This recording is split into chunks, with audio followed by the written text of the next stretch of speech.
What's up, ladies and gentlemen? It's your boy GuyPandemonium. I'm back from a hiatus. Had a lot of life events happening, a lot of changes going on over the last month and a half, 2 months. So sorry for being gone.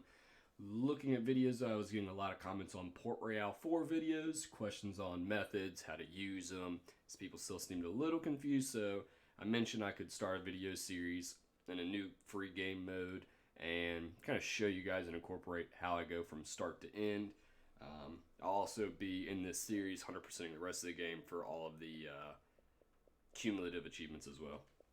So this video is going to go ahead and first start off with just going through the campaign setup, nations to pick, characters to pick, advantages, disadvantages, what I think is the best. Everyone has their own opinion, so please feel free to pick and play who you want. I'm just going to kind of do a quick rundown through them. So we're going down to free game. Starting off with Spain, we have a faster increase of workers and citizens and high base satisfaction of citizens in your towns. This is actually my personal favorite when it comes down to nations, only because of a couple reasons, which we'll get into as I'm going through the classes. So, one, you're having a faster increase of workers and citizens, which is great for mid and late game when you are filling your boats with sailors nonstop. Higher base satisfaction helps with your actual town's production and also market price of goods and items. They don't tell you that. I've researched it. I could do a video on it. I looked at different videos back and forth, like comparing stuff. It infects it a little bit, not a whole lot, but still two great perks that no matter what stage of the game are great no matter what. Also, War Galleon, they're both good ships. War Galleon is actually really nice. No real special moves, but we'll go into that. Netherlands has the best setup in the actual free game mode as far as early, mid, and late game trading, as all of their actual towns are close together. So it does actually help out a lot.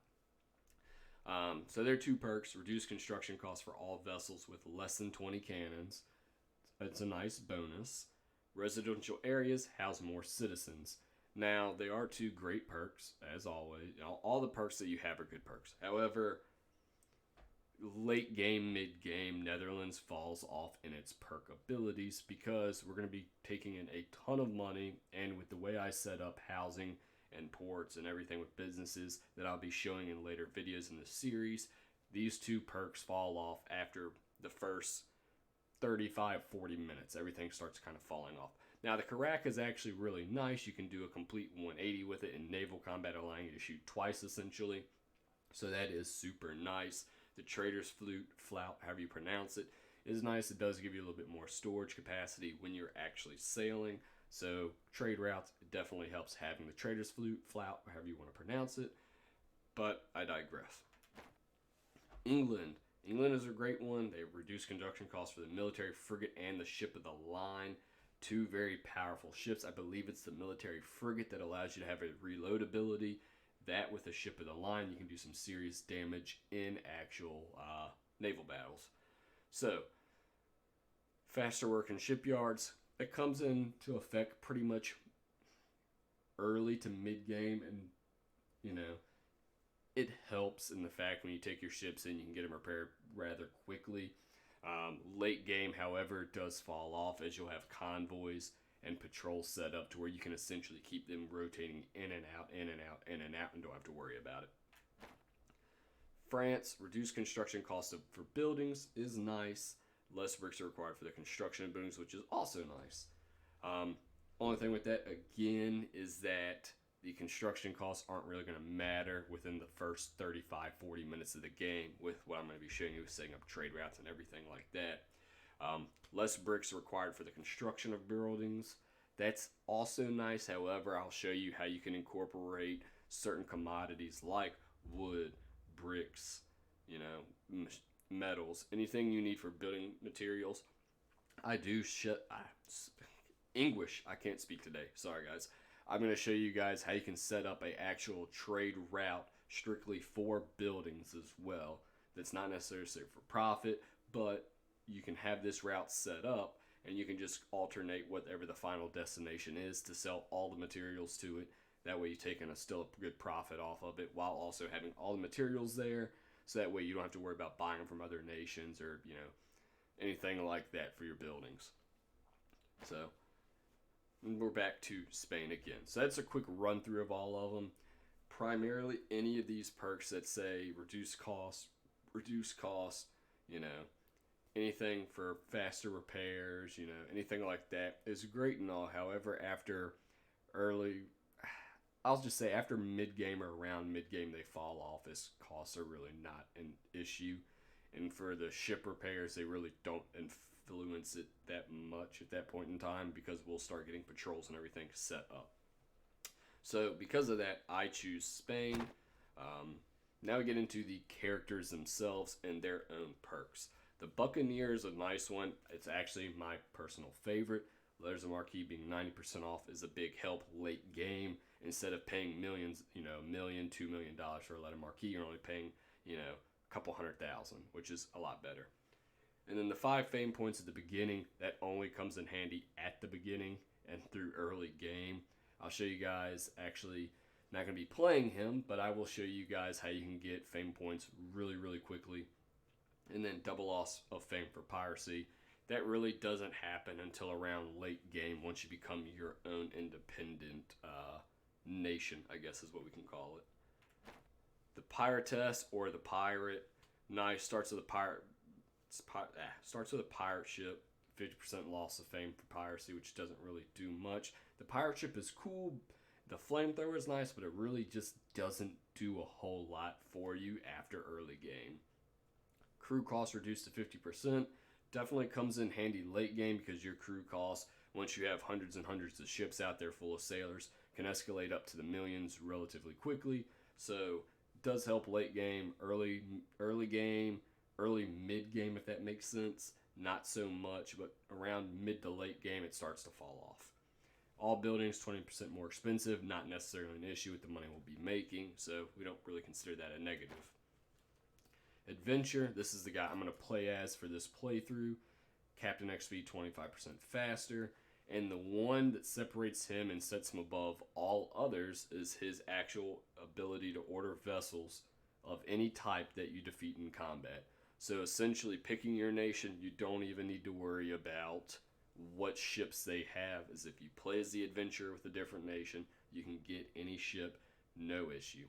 Now, the 20% weaker in boarding fights, that does sound like a big deal. However, I do digress. The amount of times that you get boarded in this game by computers is very slim. Even with the 20% weaker in boarding fights, I don't see much of a difference between him and then my Buccaneer character that I play as and how often they get boarded. That all comes down to your naval combat, which once we get into that, I'll be showing videos and everything like that and how I go about doing naval combat. So then there's the Merchant, which the Merchant, I'm not going to lie, to me doesn't do much for me. Other people may like it. I'm not a big fan. However, you do not need a trade license to trade with other towns, which is a plus early game. Late game, mid game, and even early to mid game, like after the first 35, 40 minutes, that automatically falls off.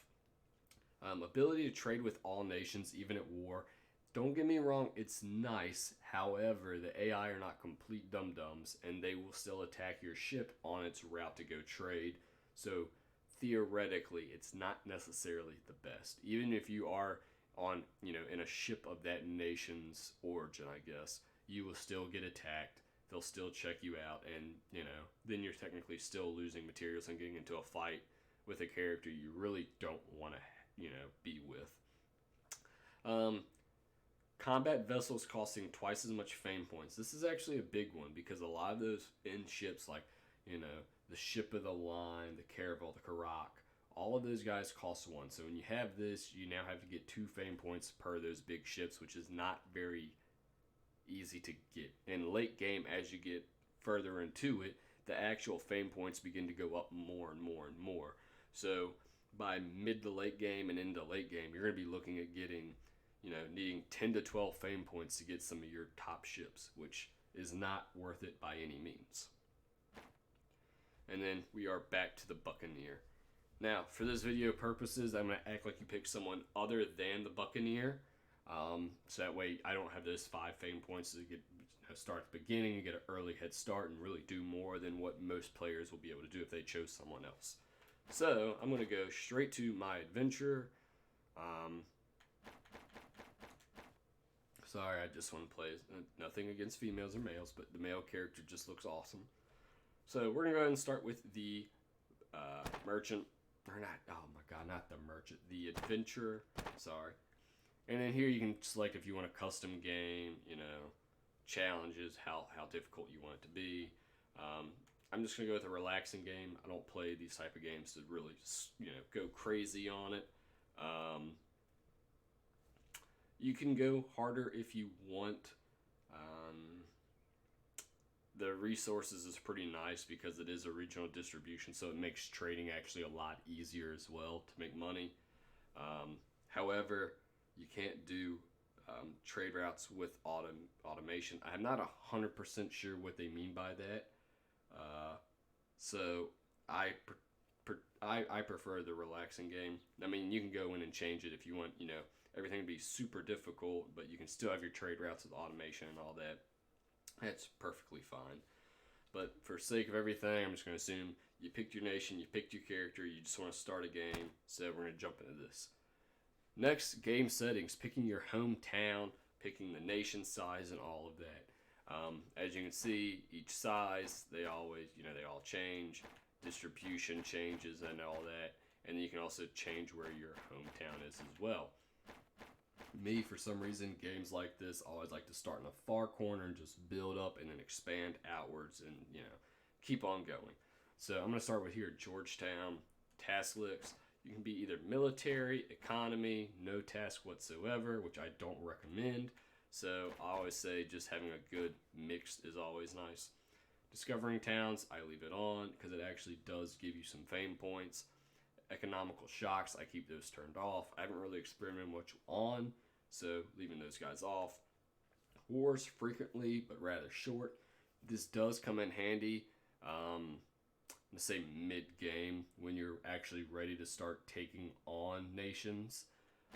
Rarer but longer ones are also nice, because that gives you time mid-late game, once you have a actual convoy built up, that you can actually go in and start annexing and claiming towns. Because you can be in the process of annexing a town, the war ends, and then you're just SOL, tough luck, take your ships back, and So I prefer rare but longer, that way I don't have to worry necessarily about something like that happening. So we're going to go ahead and start the game here, and I will see you guys on the next video. If this is a series you're going to be interested in to learn everything in and out of Port Royale 4, the theories, processes behind getting everything set up to become really great with this game and have a really great, strong foundation with it, please like, subscribe, get the notifications. I'm going to start uploading these guys probably every couple of days or so, or I may start uploading them daily because I am really big into the economy simulators, especially Port Royale 4 again, since I am all settled in and, new house and all that stuff. So, see you guys on the next one. Peace.